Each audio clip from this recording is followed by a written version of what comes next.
გამარჯობათ მეგობრებო, თქვენ იმყოფებით არსეს უმასრაივი, მე კი მისი წამყვანი ლევანი გახლავართ. როგორც იცით, ჩვენ განვიხილავთ ავტომობილების ტესტ დრაივს. ვიმყოფებით ქალაქ ზესტაფონში, ჩემს საყვარელ ქალაქში და ჩემო ძვირფასო ზესტაფონლებო, თქვენთან მექნება ერთი შემოთავაზება. თუ თვლით და გყავთ საინტერესო ავტომობილი და გსურთ რომ მოხვდეს ქართულ YouTube სივრცეში, გთხოვთ გამოგვეხმაუროთ ჩვენ Facebook გვერდზე, დავილაპარაკოთ, შევთანხმდეთ და ერთად გადავწყვიტოთ თქვენს მიერ არჩეული ავტომობილი. ბევრი რო აღარ ვილაპარაკოთ, რაც შეეხება ჩვენს დღევანდელ სტუმარს, დანარჩენს ვიდეოში ნახავთ.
დღეს განსაკუთრებული დღეა პირადად ჩემთვის და არ მინდა რამე გამომჩეს, იმიტომ რომ ვიღებ ავტომობილს, რომელიც მე პირადად ძალიან მოწონს და დიდ პატივს ვცემ.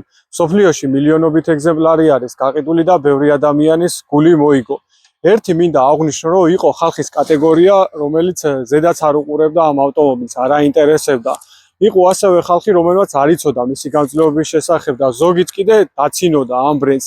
ოპელი რო გაიგონებდნენ სიტყვას, ეგრევე გადაობის თემა იჭითებოდა. მაგრამ ერთი მინდა აღვნიშნო, ნუ რა თქმა უნდა, ეხლა მას ჩემი პირადი სიტუაციიდან გამომდინარე ვიძახი და ყველაზე არ მაქვს საუბარი, ტიპები 10 და 15000 დოლარიანი მანქანებით შეებოდნენ შუაგზაში და ოპელს მე კიდე არ მინახია რომ ვინმე გზაში დაეტოვებინოს. ყოველთვის ჯიგრულად მიგიყვანდათ დანიშნულების ადგილზე.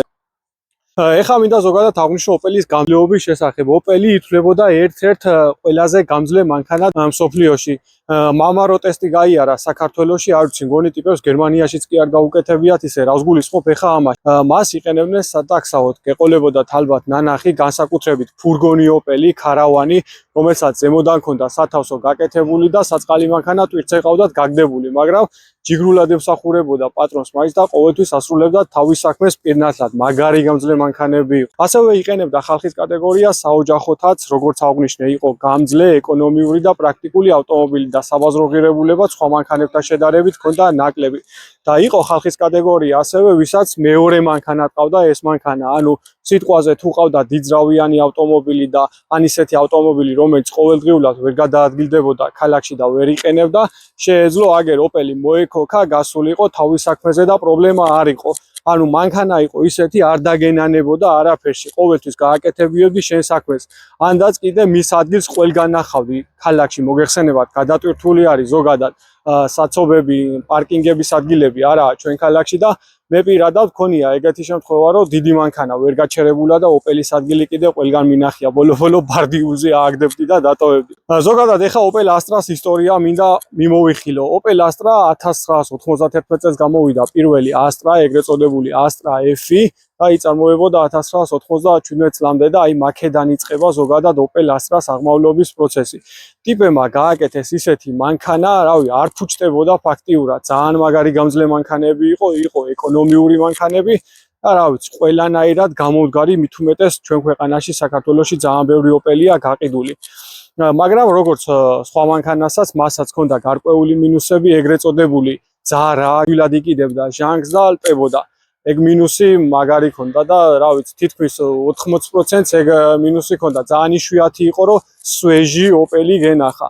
ნუ განვითარდა შემდეგ, რა თქმა უნდა, შემდეგი მეორე თაობა გამოვიდა უკვე ასტრაჯი, მინდა აღვნიშნო, რომ თუ იქნება და იქნება მსურველი, მე აუცილებლად გადავიღებ ამ მანქანაზე ვიდეოს, იმიტომ რომ დღესობითაც Astra G ითვლება ყველაზე გამძლე მანქანად Opel Astra-ებში.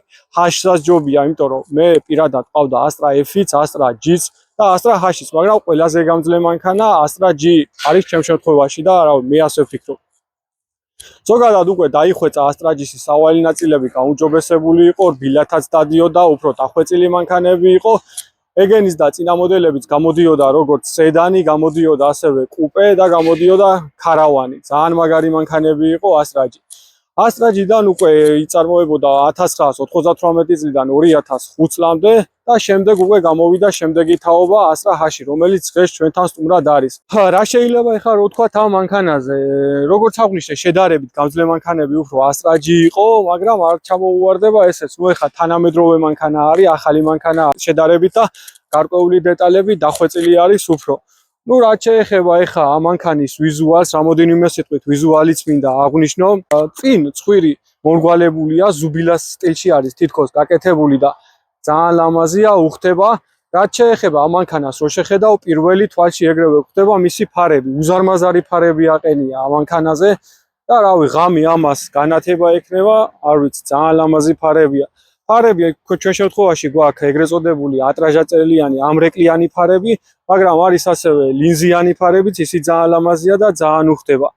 რაც შეეხება ეხა ამ ნიკელის ცხაურას, ნიკელის ცხაურა არის ცხაურა, ასევე ხდება დაბლა შიტოკზე, ძალიან ლამაზია, შავში ზოგადად ნიკელი ძალიან მაგრად გადის და უხდება.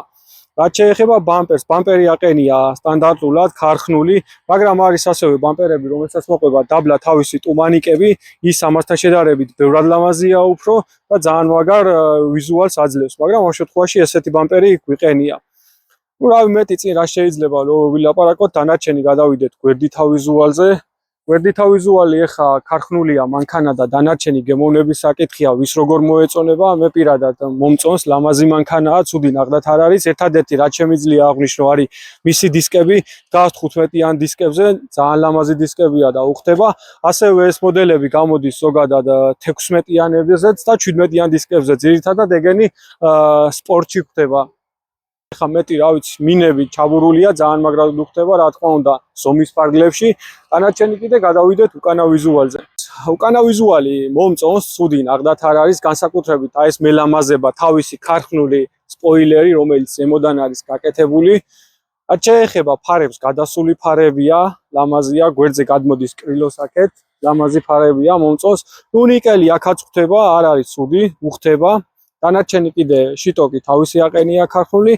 საერთო ჯამში ეხლა რა თქმა უნდა გემოვნების საკითხია, ვის როგორ მოეწონება, მაგრამ მე პირადად ეს ავტომობილი ძალიან მოწონს, ძალიან რბილად დადის და საოჯახო და შესანახად და მოსავლელად არის ერთ-ერთი ყველაზე კარგი ვარიანტი. ხა ამ მანქანის საბაზრო ღირებულება არის 3.5-დან ზემოთ, გააჩნია მდგომარეობას, როგორ მდგომარეობაში არის, ყველაზე მინიმუმ 3.5-ს ვიძახი. ეხლა კი რაც შეეხება ძრავს, გადავიდეთ ძრავზე და ნახოთ რა დევს შიგნით.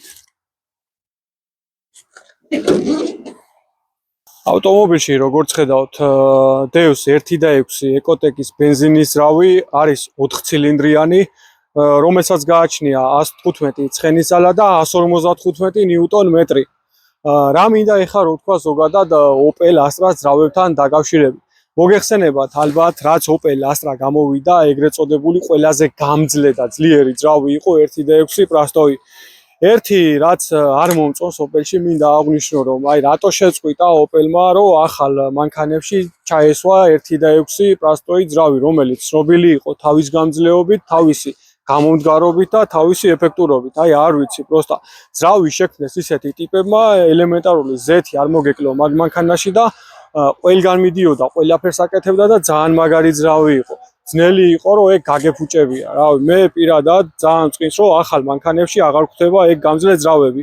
როგორც აღვნიშნე, Astra G-მდე უკვე მოყოლებული იყო და Astra G-ში დახვეწილი იყო შედარებით 1.6 პრასტოვი ეგრეთ წოდებული პონისპრისკი და რავი, მე ვისურვებდი, რომ ახალ მანქანებშიც გაეგრძელებინათ ეგ ძრავის ისტორია, იმიტომ რომ მე ვთვლი, რომ ერთ-ერთი ყველაზე ლეგენდარული ძრავი არის Opel-ებში. რაც შეეხება ეხა ამას, ვანუსიანი ძრავი არის. წვა დაახლოებით ქალაქში ამ ავტომობილს ქარხნულად, რა თქმა უნდა, უწერია 9.5 10 ლიტრი, ტრასაზე უწერია 6.5 ლიტრი, ხოლო შერეულად 7.5 8 ლიტრი. ნუ გააჩნია, რა თქმა უნდა, ტარების სიარულს. როგორც ხედავთ, მე პატრონეს ჩაყენებული აქვს შიგნით ხევადი გაზი, ალბათ მეტი ეკონომია უნდა და რავი, სხვა რა შეიძლება რო ვთქვათ ამ ძრავზე კიდე ერთადერთი მინუსი ის აქვს, რომ არის ეგრეთ წოდებულ რემენზე ძრავის ღვედი, რომელსაც გარკვეულ კილომეტრაჟზე გააჩნია ზოგი 40,000 წლის, ზოგი 50,000, ჭირდება შეცვლა, იმიტომ რომ არ გაწყდეს და ძრავი არ დაგვიზიანდეს. აუცილებლად უნდა შეიცვალოს რემენი თავის რეკომპლექტთან ერთად, დამჭიმები იქნება, როლიკები იქნება, აუცილებლად უნდა შევცვალოთ. სხვა რა ვიცი, ნორმალური ძრავი არის, თუ მივაქცევთ ყურადღებას, ანუ მინდა აღვნიშნო ერთი, რომ ყურადღება უნდა მიექცეს, ამ ძრავს არ უნდა გადაგვიშორდეს ზეთის შეცვლა, რემის გამოცვლა და ასე შემდეგ. დანარჩენი მოგემსახურებათ ჩვეულებრივად იდეალურად. პრასტოისთან შედარებით ზოგადად ეკოტეკის ძრავები მეტი კარგად დადის, სწრაფი არის, უფრო კაი გაწევა აქვს და მოხმარებაში კიდე რა თქმა უნდა პრასტოის ძრავი ბევრად ჯობდა ეკოტეკის ძრავებს. სხვა მეტი რა შეიძლება რო ვთქვათ, დანარჩენი გადავიდეთ, შევხედოთ როგორ დადის, როგორი აჩქარება აქვს, როგორი სიარული აქვს ზოგადად ამანქანას და განვიხილოთ დანარჩენი სალონში. ერთი-ორი სიტყვით მინდა მივიხილო სალონი. აი, ოპელი ხუა და ზოგს და ბევრს გონია, რომ ოპელი რბილად ვერ დადის, მაგრამ მინდა გითხრათ, რომ ძალიან რბილად დადის, არ ხმაურობს, აი, თუმეტეს ამ ასტრა ჰაშებში, ამ მოდელებში გაუმჯობესებულია სავალი ნაწილები და უფრო რბილია შედარებით ვიდრე ასტრა G და ასტრა F, ამის წინა მოდელები. ტორპედო რბილი რეზინოვანი მასალისგან არის, აქაც დამზადებული, არ ხმაურობს, ცუდი ნახდათ არ არის, აყენია ახლა პლასმასის დეტალებიც, რა თქმა უნდა, პლასმასის კანტები, დაბლა ჩვეულებრივად გვიყენია პლასმასები. შუაში პატარა მონიტორი აქვს კონკრეტულად ამ მოდელს, მაგრამ არის მოდელები, რომელსაც უფრო დიდი მონიტორით არის და ისიც ძალიან ლამაზია და ძალიან უხდება. სტანდარტულად გვაქვს რადიოს ღილაკები, სეტინგები, კონდიციონერი, ჰაერის მარეგულირებლები, რა ზომაზე გვინდა დავაყენოთ, ფეჩის მომატება და ასე შემდეგ.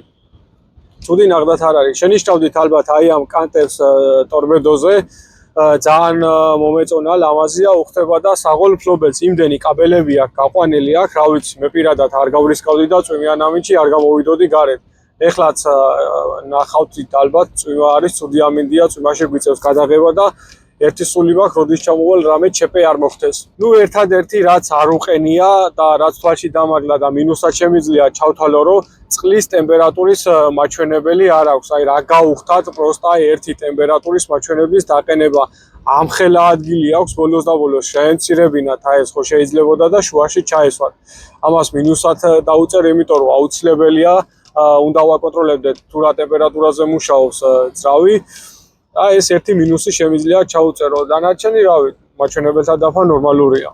რაც შეეხება საჭეს, ცუდი ნახდათ არ არის, ხეში კარგად ძის, არ ძალიან დიდია.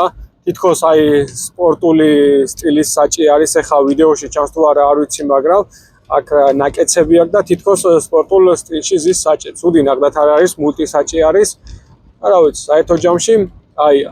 გვაქვს ნაჭრის სალონი, ხო და ერთი მინდა აღვნიშნო კიდე განათებები, აი ოპერატორს თხოვ მიაახლოვოს, ყველგან განათებები აქვს ამანქანას, სადაც უნდა გაიხედო, როგორ ნაძვის ხე ისეა. აყენია ნაჭრის სალონი, ჩვეულებრივად როგორც ეს მოდელები გამოდიოდა. ჭერი გვაქვს შავი ნაჭერი, უხდება, ცუდი ნახდათ არ არის. ეს ავტომობილიც როგორც გარედან, ისე შიგნიდანაც არის შავი-შავში. რავი, ამ საბაზრო ღირებულებიდან გამომდინარე, რა ავტომობილიც ეს ღირს, ეს ყველაფერი საერთო ჯამში ცუდი არ არის. ბევრს აინტერესებდა თუ როგორ უნდა ნახონ წყლის ტემპერატურა ამ მანქანაზე, როგორც აღვნიშნე, აქ მაჩვენებელთა დაფაში არ გვიყენია, მაგრამ შეგვიძლია სეტინგებიდან შევიდეთ და ამ პატარა კომპიუტერში ნახოთ თუ რა ტემპერატურები აქვს ავტომობილს. პირველ რიგში აუცილებლად ჩართული უნდა გქონდეს ჩვენი ბორტ კომპიუტერი.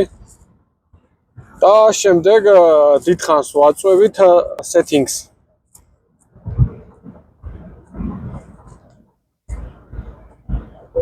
აი როგორც გაიგონეთ, ნიშანი იყო უკვე და BC ღილაკით შეგვიძლია გადავრთოთ. გადავიდეთ. აი როგორც ხედავთ, 91C არის ჩვენი წყლის ტემპერატურა. ჩვენი ერი ტემპერატურაა. ესე შეგვიძლია ვინაც არ იცით როგორ ნახოთ ამ ავტომობილებზე წყლის ტემპერატურა, კეთდება ზუსტად ეს. ეხლა კი რა ვიცი, გავიაროთ, ნახოთ როგორ ჩქარდება, როგორი აჩქარება აქვს. ასე შემდეგ.